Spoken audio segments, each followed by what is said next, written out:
Bonjour à tous. L'armée américaine chercherait-elle un moyen de contrôler le climat? C'est la question qu'on se pose aujourd'hui dans e-reportage. Contrôler le climat en déclenchant par exemple des cyclones ou en provoquant des sécheresses. L'idée paraît farfelue et pourtant, en plein Alaska, l'armée américaine développe depuis plusieurs années un programme de recherche scientifique et militaire sur l'ionosphère.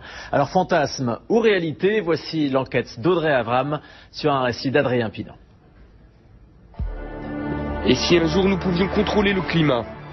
Nous sommes en Alaska, au milieu des glaces. Derrière ces grilles, sur plus de 20 hectares, se trouve une base de l'armée américaine. De loin, on distingue une forêt d'antennes de plus de 20 mètres de haut. Il y en a plus de 80. Officiellement, cette base abrite un programme de recherche scientifique et militaire sur l'ionosphère, l'une des couches de l'atmosphère. Nom de code, HAARP. Un nom qui suscite de nombreuses rumeurs et interrogations depuis des années. On pense généralement que les Américains y étudient le contrôle des communications, voire des phénomènes climatiques. Nick Begich est chercheur. Cela fait 15 ans qu'il tente d'en savoir plus sur les expériences menées au cœur de l'Alaska. Après plusieurs années d'enquête, il est arrivé à rentrer en contact avec l'un des concepteurs du projet HAARP, le physicien Bernard Island, qui veut lui donner accès à des données confidentielles. Ce qui est apparu à la lecture de ces brevets concernait des recherches pour manipuler le climat, des manipulations climatiques, voire même des manipulations de l'environnement de manière très particulière, tout ça pour des applications militaires. Manipuler le climat, cela paraît impensable. Mais être capable d'envoyer un cyclone ou une sécheresse chez ses ennemis, cela ressemble à l'arme absolue. Les Américains essaient-ils vraiment de contrôler les phénomènes climatiques?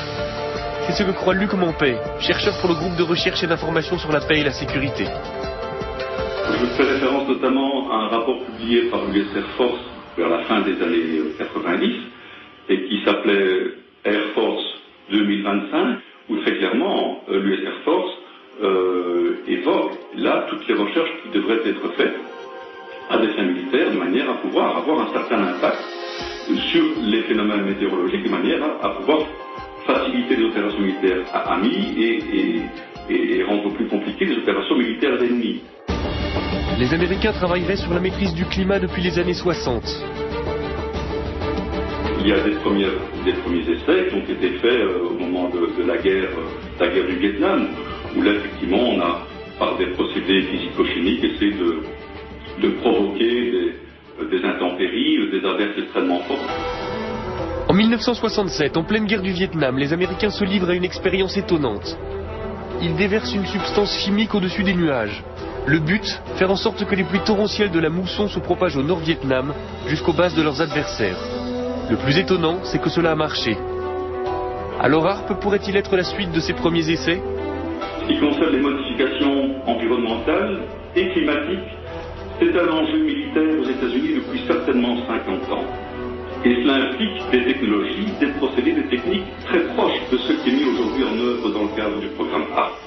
HAARP suscite l'inquiétude, au point qu'en 1997, le Parlement européen met sur pied une commission d'enquête sur la possibilité de manipuler le climat à des fins militaires. Très vite, les parlementaires font des découvertes alarmantes.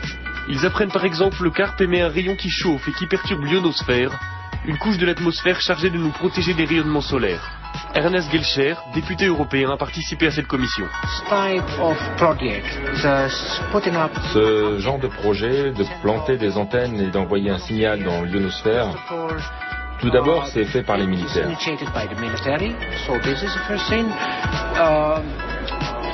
Ils ne savent même pas quel impact ces expériences pourraient avoir.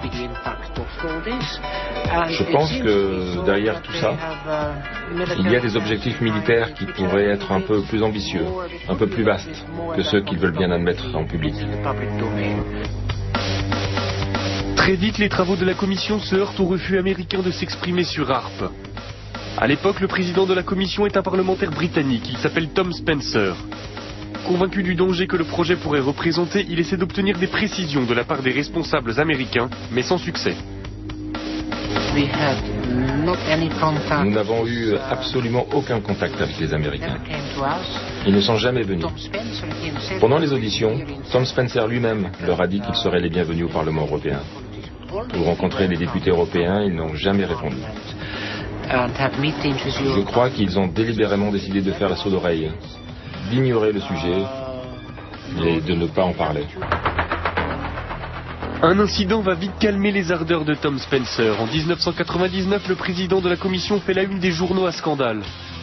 Il a été interpellé par la douane à l'aéroport de Londres. En fouillant sa valise, les douaniers ont découvert une vidéo pornographique gay et quelques grammes de cannabis. La carrière politique du député est brisée, la commission déstabilisée. Nick Begich a gardé le contact avec l'ancien député. He was approached by our State Department on a couple of occasions, as well as every member. Il a été approché par les autorités américaines plusieurs fois, comme tous les membres du comité. On lui a demandé de ne pas organiser ses auditions. Il a refusé et même accéléré la procédure. Il a essayé de parler avec les Américains, il a essayé de parler avec l'OTAN. Un jour, il a même appelé Al Gore devant moi. Ils étaient amis depuis des années et Al Gore a refusé de le prendre au téléphone de la Maison Blanche. Il était vice-président à l'époque. Ce qui s'est passé, c'est que tout le monde a dit à Spencer de rester en dehors de tout ça et il ne l'a pas fait. C'est regrettable car nous avons perdu un champion sur ce problème. Après la mise sur la touche de Tom Spencer, les investigations de la commission d'enquête cessent. Cela n'empêche pas de nombreux chercheurs de continuer à se poser des questions sur les expériences menées par l'armée américaine en Alaska. C'est le cas du physicien Jean-Jacques Berthelier. Son laboratoire est en contact direct avec Demeter, un satellite doté de nombreux instruments de mesure qui passe régulièrement au-dessus de la base américaine. Lorsqu'on passe au-dessus de Harp, on voit quelque chose qui n'a pas l'air, pour un profane, n'est pas très étonnant, mais on voit ici un signal à 1 méga, à peu près un petit peu plus de 1 méga, qui est une émission dont on sait que c'est émis par Harp. Donc vous voyez bien que dans le milieu naturel, il n'y a pas ce genre d'émission. Et ce qu'on voit surtout qui est intriguant, c'est le fait qu'on a une baisse d'un facteur 2 ou 3 de la densité et une augmentation assez sensible de la température. Ce qui montre que Harp arrive à modifier quand même assez profondément l'ionosphère. Ainsi, le projet HARP fonctionne et son rayon peut modifier l'ionosphère. Mais il n'y a pas de preuve formelle que l'objectif est de pouvoir manipuler le climat à des fins militaires.